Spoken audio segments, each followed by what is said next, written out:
하시면서 주의 주 은혜임을 찬양하시겠습니다.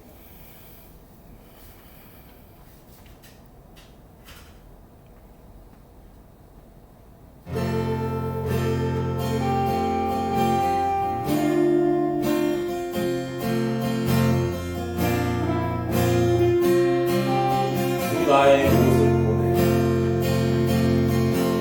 주 나의 모습 보내 상한 나의 맘 보시네 주의 눈물 안에 홀로 울던 맘 아시네 주 사랑 내게 있네 그 사랑이 날 채우네 주 내게 있네 그 은혜로 날 세우네 세상 소망 다 사라져가도 주의 사랑은 끝이 없으니 살아가는 이 모든 순간이 주의 힘을 나는 믿네 주 사랑 내게 있네 그 사랑이 날 세우네 그 은혜 내게 있네 그 은혜로 날 세우네 세상 소망 다 사라져가도 주의 사랑에 끝이 없으니 살아가는 이 모든 순간이 주의 힘을 나는 믿네 세상 소망 다 사라져가도 주의 사랑은 끝이 없으니 살아가는 이 모든 순간이 주의 힘을 나는 믿네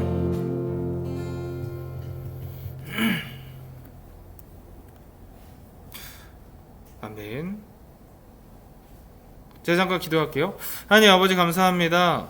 정말로 저에게 귀한 시간 허락하여 주셔서 주님 앞에 나와서 찬양하고 예배하고 또 에베소서 말씀을 나누면서 같이 교회에 대해서 상상해보고 그리고 건강한 교회를 위해서 저희가 같이 동역하고자 합니다. 하나님 건강한 교회를 그릴 수 있도록 주님께서 도와주시고 그 안에서 실행되어지는 성도의 사귐 그리고 그것을 통한 저의 인생에 있어서 생명이 더 풍성해지는 일들이 정말로 교회 안에 저의 인생 안에 있을 수 있도록 주님께서 붙잡아 주시고 도와주시옵소서. 예수 그리스도의 이름으로 기도드렸습니다. 아멘.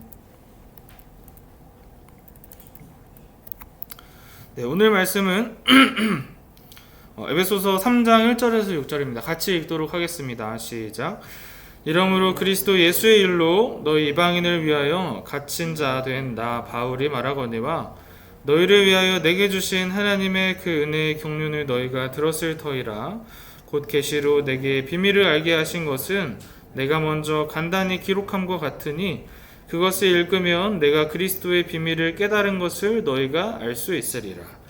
이제 그의 거룩한 사도들과 선지자들에게 성령으로 나타내신 것 같이 다른 세대에서는 사람의 아들들에게 알리지 아니하셨으니 이는 이방인들이 복음으로 말미암아 그리스도 예수 안에서 함께 상속자가 되고 함께 지체가 되고 함께 약속에 참여하는 자가 됨이라. 아멘. 자, 오늘 말씀은 계속해서 보고 있는 에베소서 말씀입니다. 같이 이 영상이 안 나오더라고요. 그래서 어떻게 된 일인지 몰라서 영상을 한번 볼게요.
네. 여러분 어때요? 이 영상 보면 좋죠. 그죠? 물론 좋죠. 근데 한 번쯤 생각해 봤으면 좋겠어요. 바울이 여태까지 저희가 에베소서 봤잖아요. 그리고 앞으로도 이제 성경 말씀 보고 신약 성경 보게 될 텐데 이 모습을 바울이 그렸을까요?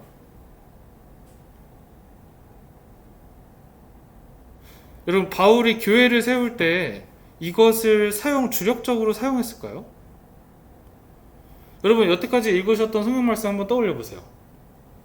바울이 찬양팀을 활용을 해서 그 교회를 세워가는 데 있어서 성도의 교제의 모습을 나타내려고 하잖아요. 에베소서의 중요 주장이 1장 10절에서 모든 것을 하나 되게 한다. 뒤에 나타나겠지만 근데 과연 바울이 이걸 사용했을까요?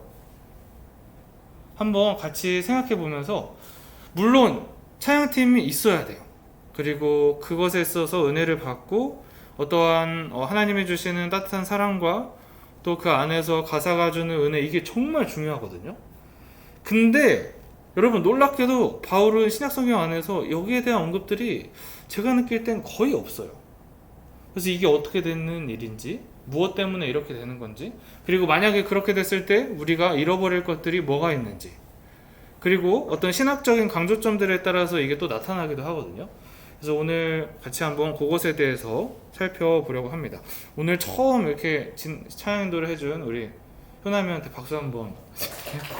너무 수고했어요. 네. 그리고 같이 세션 맡아준 형제님도 너무 고마웠고. 자, 1절 볼게요. 이러므로 그리스도 예수의 일로 너희 이방인을 위하여 갇힌 자된 나 바울이 말하거니와. 그래서 바울이 지금 옥살이 하고 있죠. 옥살이를 하면서 에베소서를 쓰고 있습니다. 그러면서 2절 너희를 위하여 내게 주신 하나님의 그 은혜의 경륜을 너희가 들었을 터니, 이 경륜이라는 것은 경영을 뜻하고요. 요 말씀 속에서는 경영의 책임이라고 번역을 하는 신학자들도 있어요. 그래서 바울이 이 경영의 책임이 있잖아요. 지금 이 은혜의 책임, 이 은혜가 뭐였죠? 2장에서 이야기할 때 이방인과 유대인 모두가 그리스도 안에서 건물로 지어져 간다 라고 했던 그 은혜죠. 그때는 정말로 진짜 적나라했잖아요. 그 노예와 주인이 있었고 여자는 거의 어디 여자가 이러한 분위기였으니까 그 안에서 하나 된다, 동등하게 하나 된다라는 그 이상은 지금은 이제 모든 사람이 평등합니다라고 헌법에서 명시하고 있지만 그 당시에는 엄청나게 어떤 그 혁명적인 것이었죠. 그래서 바울이 그 은혜를 경영하는 사람으로서 책임감을 느끼면서 열심히 이제 사역을 하죠. 그러면서 이제 바울의 사역이 그 은혜가 이게 충만하게 드러난다라고 하는, 그러니까 우리의 성도의 교제를 통해서 은혜가 충만하게 나타나는데 1장 10절 하늘에 있는 것이나 땅에 있는 것이 다 그리스도 안에서 통일이 되어간다. 1장 23절 교회는 그의 몸이니 만물 안에서 만물을 충만하게 하시는 이의 충만함이라. 뭔가 우리를 충만하게 하신대요. 3장 19절 하나님의 모든 충만하신 것으로 너에게 충만하시기를 구하노라. 바울의 이제 뒤에 보면 기도문이 있거든요. 그리스도의 사랑의 너비와 높이와 깊이와 너비가 4가지 이렇게 하면서 그러면서 그리스도의 사랑이 얼마나 대단한 것인지 알게 하시기를 원한다 라고 하면서 3장 19절, 그리고 4장 10절 하늘 위에 오르신 자는 이는 만물을 충만하게 하려 하심이라. 4장 12절 그리스도의 장성한 분량이 충만한 데까지 이르리니 하면서 결과적으로 이 은혜는 그 공동체 안에서 개인적으로는 모든 겸손과 온유로 오래 참음으로 하면서 그 공동체의 모습이 하나 되어가는 것을 그리고 있고, 바울은 이것을 경영하기 위해서 열심히 책임감을 느끼는 사람이었어요.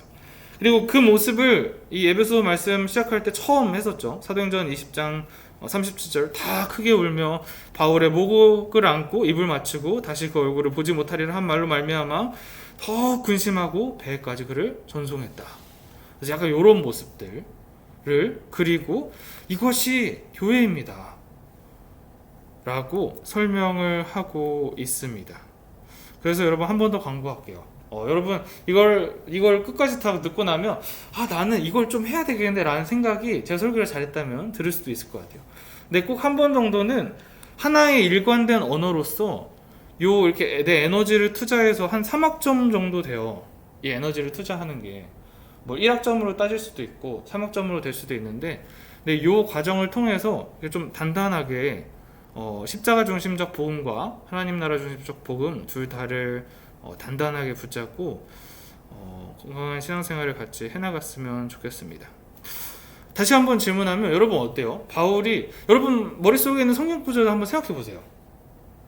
바울이 편지를 썼었을 때 어떤 이러한 정석가가 올라오는 것에 있어서 이게 중요하다. 사역자들한테, 디모데야 뭐 아니면 다른 사람한테, 야 이거 활용해야 돼, 이거 중요해, 찬양 진짜 중요해. 진짜 중요하죠. 물론 중요해요. 그게 안 중요하다는 얘기가 아닙니다. 근데 바울은 거기에 관심을 둘까요, 안 둘까요? 제가 생각할 때 이상하게 여기에 관심이 없어요. 어떤 사람은 제가 목사님 제가 방언을 하게 됐어요. 뭔가 초자연적인 것을 경험한 거죠. 근데 고린도후서 12장에 보면 바울이 뭐라고 하냐면요, 내가 그거보다 그걸로 따지면 내가 잘하는 게 굉장히 많아. 근데 나는 이야기 안 해. 다시 말하면 그건 교회가 세워갈 때 그 사람이 그리스도인이 될 때 중요하지 않은 거죠. 그러면 왜 이런 일이 나타날까 한번 생각해 보고자 합니다. 많은 사람들이 교회를 내세를 대비하기 위해서 교회도 다니고 뭐 착한 행동도 하면 뭔가 그리스도인다는 삶이고, 그래도 죽게 되면 행복한 나라에 가서 살게 된다 라고 생각을 하고 있어요. 근데 이게 복음을 절반만 알게 돼서 그런 경우가 굉장히 많습니다. 지금 제가 복음을 설명할 방식은 주로 십자가 중심적인 복음의 설명이라고 그래요. 죄, 구원, 천국, 그래서 사형리의 방식으로. 사형리가 이런 거, 1월리 하나님은 당신을 사랑하시며 당신을 향한 놀라운 계획을 가지고 계십니다. 하나님이 세상을 이처럼 사랑하셔서 그리스도를 주셨고 그를 믿는 자마다 생명을 얻게 하고 더 풍성히 얻어집니다. 근데 왜 사람들이 이 풍성한 삶을 누리지 못하고 있을까요? 그것은 죄 때문입니다. 죄가 우리의 인생을 파괴시켰기 때문입니다. 그래서 죄의 삭은 사망입니다. 하나님께서는 이러한 사람들을 향해서 죄를 해결할 수 있는 유일한 길을 만들어 주셨어요. 그것이 예수 그리스도고, 그래서 당신이 그것을, 하나님의 사랑과 그 계획을 알게 되면 그것을 체험하게 됩니다. 그리고 이것을 위해서 여러분들은 영접해야 됩니다. 그래서 영접 기도문을 하기도 하고, 그래서 여러분이 예수 그리스도를 여러분의 마음의 중심에 삼아야 합니다. 그래서 같이 영접을 하고 기도합시다 라고 하면서 어떠한 이러한 복음에 대한 동의, 그리고 그럼으로써 여러분은 그래서 영원한 생명을 얻었어요. 지금 그것을 믿으며 살아가십시오 라고 설명하는 거죠. 그러면서 근데 감정에 의존하면 안 됩니다. 그 믿음이라는 게, 그 구원이라는 게 여러분이 기분이 나쁠 때는 내가 구원 받았나 안 받았나 생각할 수 있고, 아니면 여러분의 뭔가 확신에 차고 뭔가 봉사도 하고 뭔가 어떤 찬양 같은 것도 하면은 여러분의 그 정석가가 올라오면서 역시 이것이 하나님께서 주신 구원이지 라고 하면서 할 수 있습니다. 근데 그거에 의존하지 마세요. 그리스도의 구원은 우리에게 믿음으로 주시는 것입니다 라고 설명을 하죠.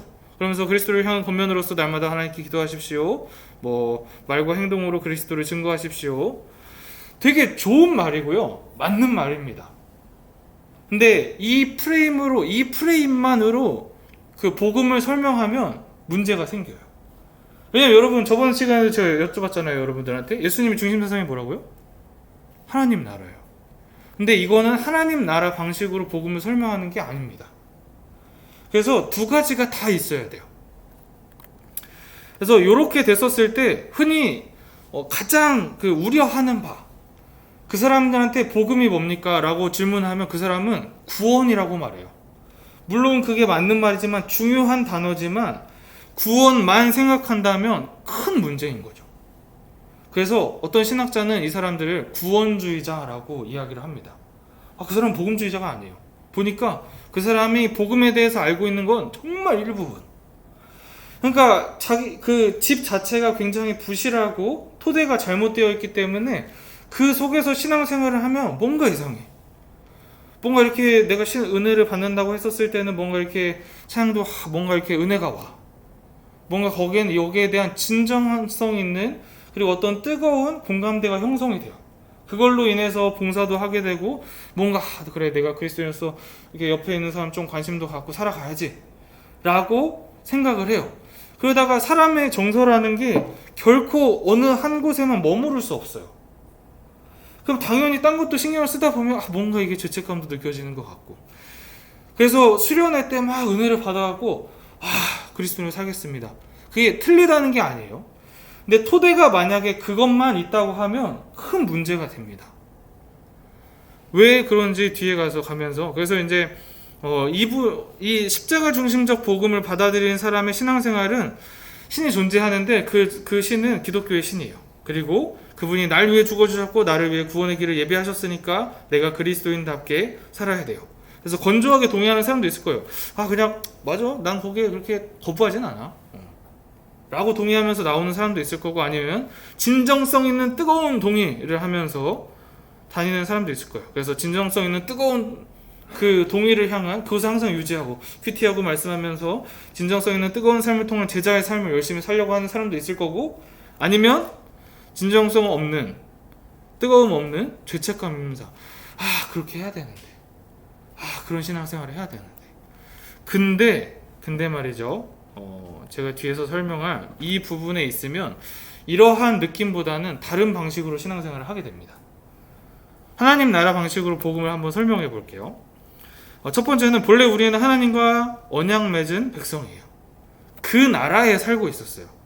근데 우리가 하나님을 떠나서 죄의 세력 안에 살게 됐습니다. 하나님 나라를 떠나서 우리가 이 세상이라고 하는 에베소서에서 이야기하는 세상 풍조를 따르고 공중의 권세 잡은 자를 따르면서 살았었어요. 근데 하나님의 언약을 기억하시고 돌아오셔서 죄로부터 해방될 수 있는 새 창조가 있고 하나님 나라로 들어오게 하는 그 역사가 있게 하는, 그래서 예수님이 마가복음 1장 15절인가 때가 찼고 하나님 나라가 가까이 왔으니 회개하고 복음을 믿어라.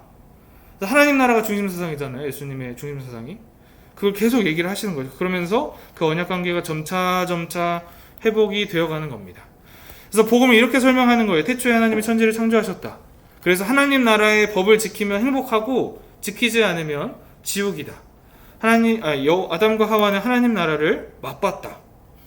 근데 아담과 하와가 하나님 나라의 체제를 부정했다. 선악과를 먹었다는 건 하나님 나라의 통치가 마음에 들지 않았다는 거죠. 그래서 세상에 죄가 들어왔다. 그래서 이 전에는 안식이라고 하는 게 하나님 나라 속에서는 저녁이 되고 아침이 되니 이튿날 하나님이 창조하시던 모든 일에서 손을 떼고 씻었으므로 하나님은 그날을 복되게 하시고 거룩하게 하셨다.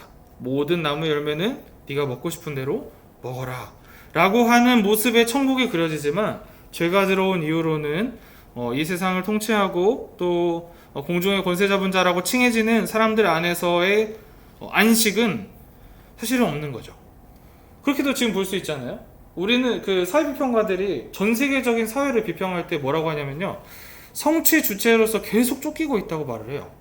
그러면서 잠도 적게 자고 막 그 시간에 공부를 자기 발전을 죽어라고 열심히 하면서 거대한 자아의 상을 이루는 게 그것이 멋있는 삶이다라고 이야기를 하거든요. 그 안에서 그리스도인은 다른 걸 발견하게 되겠죠. 그리고 이전에는 이제야 나타났구나. 이 사람 뼈도 나의 뼈, 살도 나의 살, 남자에게서 왔으니 여자라 부를 것이며 한 몸을 이룰 것이다. 너 하나 되는 것이 중요한 모습이었다면 그 죄가 들어온 이후의 결혼은 네가 남편을 지배하려고 할 거고 남편도 너를 다스리려고 할 거다. 그러니까 사랑의 방식이 바뀐 거죠. 그리고 노동의 모습도 주 하나님이 땅의 흙으로 사람을 붙이시고 그의 코에 생명의 기운을 불어넣으시니 사람이 생명체가 되었고 생육하고 번성하고 땅을 다스려라 라고 하는 맥락에서 이 그 땅의 흙으로 라고 했었을 때 이 흙은 하나님께서 이야기하시는 창조, 존재, 의미 이런 단어가 들어있는 겁니다. 근데 네가 흙으로 돌아갈 때까지 네 얼굴에 땀을 흘려야 먹을 것을 먹으리니 내가 그것에서 취함을 입었음이라. 너는 흙이니 흙으로 돌아갈 것이니라. 여기서의 이 흙은 두 가지 단어가 다르잖아요. 이 흙은 허무, 티끌, 그리고 무의미 이런 걸 뜻하는 흙이라는 단어예요.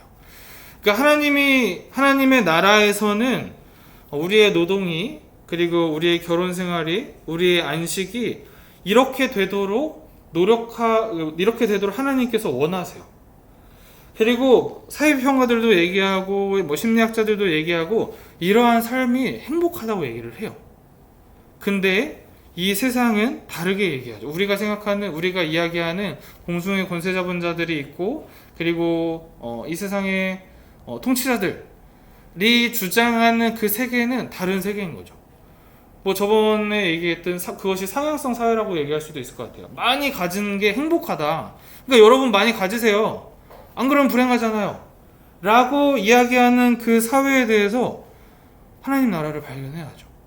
존재 자체만으로도 사랑하시는 그 은혜의 사회를 발견해 나가고 그것을 위해서 신앙생활을 해 나가도록 설명하는 게 하나님 나라 방식으로 복음을 설명하는 겁니다. 그래서 하나님 나라가 시작되었고 예수님이 오심으로써 이 땅에 실현되기 시작했고 예수님이 다시 오실 때 그것이 완성됩니다. 그러나 예수님이 다시 오시기 전까지 이 세대라고 하는 이 공중의 세대 통치자들, 공중의 권세 잡은 자, 현실의 통치자들, 어떤 하나님 나라의 방식과 다른 것으로 이 세상을 파괴해가는 이 세대는 예수님이 다시 오실 때까지는 지속이 됩니다. 그러니까 하나님 나라가 시작됐습니다. 여러분, 이 나라로 들어오십시오.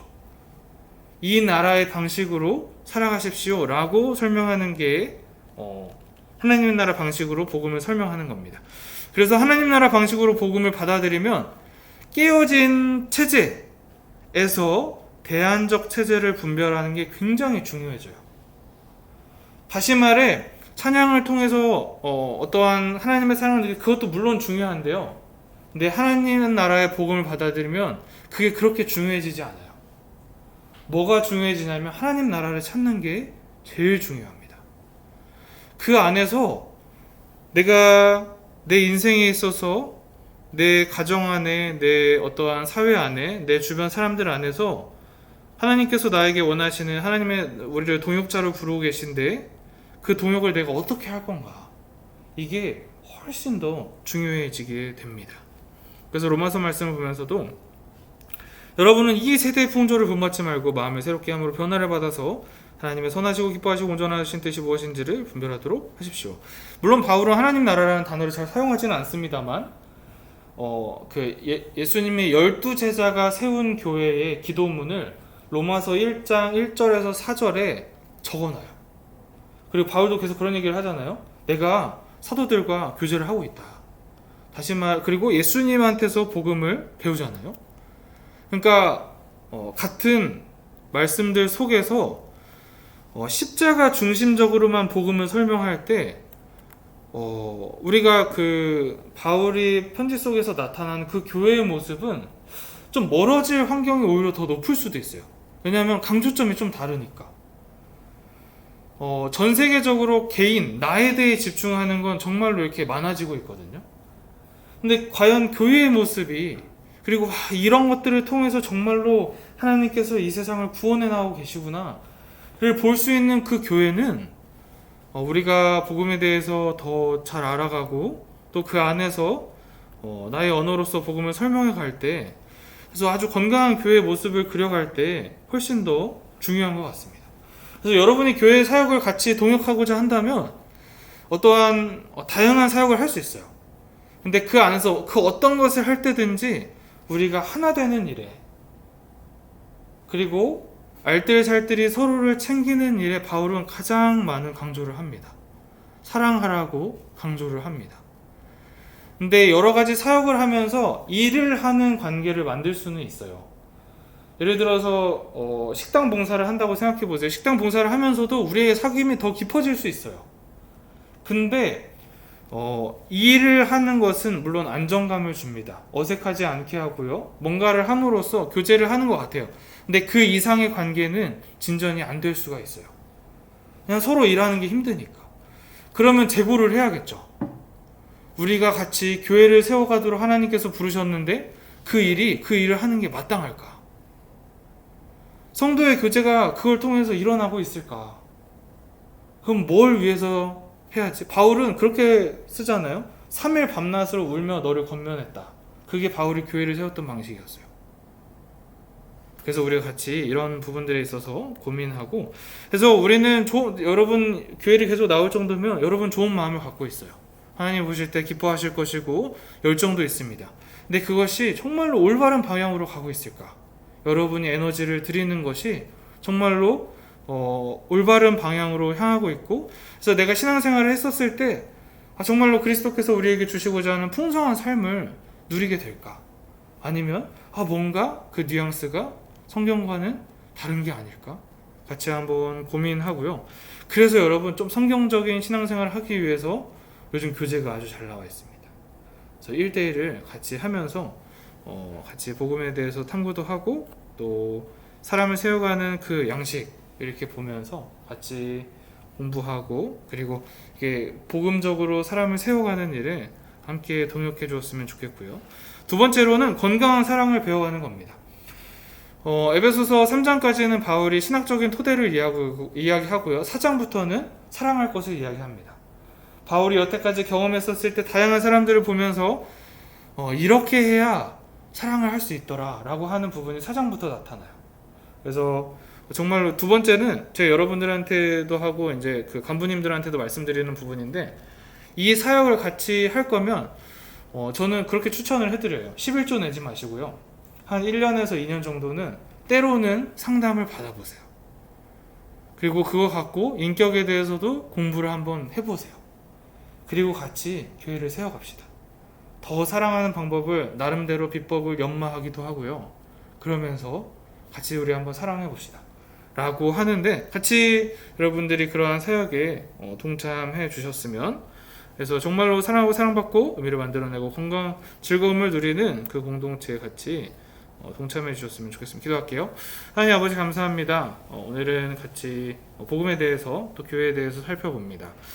물론 하나님께서 주신 정말 귀중한 것이고 찬양이라는 것은 또 지금의 모습을 보면서도 충분히 예배를 통해 하나님은 기뻐 받으시고, 그리고 그것을 좋아하시지만, 그렇지만 우리는 또 다른 면들을 봅니다. 교회는 점차 이 사회에 리더가 아니라 오히려 조금씩 뒤따라오는 사람들로서, 아무리 봐도 저 사람의 생명이 풍성하다기보다는 왜 저렇지? 라고 질문하게 되는 그 모습을 봅니다. 그 안에서 우리의 강조점들이 좀 더 성경적으로 바뀌면서 성경이 강조하는 것들을 가장 먼저 강조하게 하시고, 그 안에서 저희가 복음으로서 세워지고 또 서로 사랑하고 사랑받고 의미를 만들어내고 즐거움을 누리는 그 공동체를 세워가는 일에 동역자로서 함께 서도록 주님께서 도와주시옵소서. 예수 그리스도 이름으로 기도드렸습니다.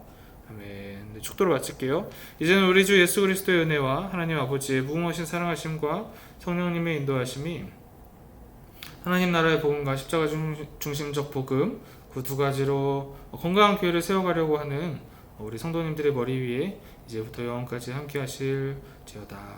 아멘.